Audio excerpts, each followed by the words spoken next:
वास्तव में हमारे लिए सौभाग्यशाली दिन है और मैं आपसे मिला, आपसे मिलने आया और मुझे ये जानकर के बहुत खुशी हुई कि पहली क्लास से 8वीं क्लास तक के बच्चे यहाँ पर कुर्सी टेबल पर बैठते कि नहीं। बहुत अच्छी बात है क्योंकि कई जगह पहली से 5वीं तक बच्चों के वो नहीं है। 6वीं से हम लोग 12वीं तक तो बिठाते हैं, लेकिन यहाँ कोई कौन सी कंपनी ने दी है फर्नीचर, इप्का कंपनी, कोई अधिकारी आए क्या? ठीक है, आप बुला के और उनसे जान लीजिए। ऐसे और भी जो प्राथमिक स्कूल हैं जो अपने बच्चे पहली से बैठे, भोजन और उसके बाद ड्रेस, कॉपी, किताब, आप किस्मत वाले हो बेटा कि आपको सब मिल रहा है। मैं जब छोटा था, स्कूल जाता था, मैं गलती से बड़े परिवार में पैदा हो गया तो ड्रेस सिर्फ मेरे पास होती थी, पिताजी ला देते थे, लेकिन जिनके साथ मैं पढ़ता था उनके पास ड्रेस नहीं होती। गरीबों के बच्चे, पुस्तकें आपको खरीदना तो नहीं पड़ती। हमारे जमाने में पुस्तक सिर्फ हमारे पास होती थी क्योंकि मैंने कहा ना, गलती से बड़े घर में पैदा हो गए थे, तो किताबें हमारे पास होती थी, ड्रेस हमारे पास होती थी। मध्याह्न भोजन अभी आपको मिल रहा है।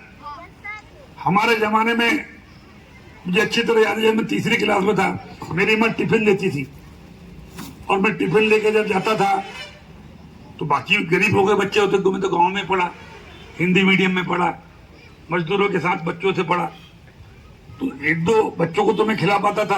अगर 4 रोटी है तो एक बांट लो भैया। लेकिन थोड़े दिन बाद मुझे शर्म आने लगी। मैंने मेरी माँ को बोला कि मैं ये नहीं ले जाऊंगा 4 रोटी, क्योंकि मेरे दोस्त लोग सब देखते कि 4 रोटी में से मैं कितने लोगों को खिलाऊंगा। और हर बार मेरी किताब, कॉपी, अगर आप मेरे बचपन की जानकारी लोगे तो जो मेरे साथी होते थे मैं उनको बांट देता था कि तू ले लो भाई सहायक वाचन, तुम ले लो दूसरी किताब, मेरे पिताजी दूसरी दिला दे। बस्ता, ड्रेस, कॉपी, किताब, एक साल में मुझे 15-20 जोड़ी लगती थी। क्यों लगती थी आप समझ गए होंगे कि मैं बांट देता था और घर में जूते खाता था। पिताजी कई बार पिटाई भी हो जाती थी, तू पढ़ता है कि तमाशा करता रहे, तेरे को एक साल में 8 ड्रेस लगती, 8 बस्ते लगते, इतनी पुस्तक भी कहाँ जाती। फाइनली एक दिन मैंने मेरी माँ को बता दिया, मैंने कहा मैं बांट देता हूँ। और मेरे मन में शुरू से ये था कि भगवान ऐसा दिन कब आएगा तो बच्चों को ड्रेस मिले, कॉपी मिले, किताब मिले, भोजन मिले, गरीब का बच्चा भी साथ में खाए और हम सम्मान से पढ़ाई करें। आज आपको देख के मुझे मेरा बचपन याद आ गया और मैं अंदर से प्रसन्न हूँ कि हे ईश्वर, तूने वो दिन तो दिखाए कि कम से कम मेरे गरीब बच्चों के चेहरे पे आज 15 अगस्त के दिन खुशहाली, आज वो खाना खा रहे, आज वो बस्ता ले रहे, आज वो कॉपी किताब से जा रहे हैं। ये पहले नहीं था।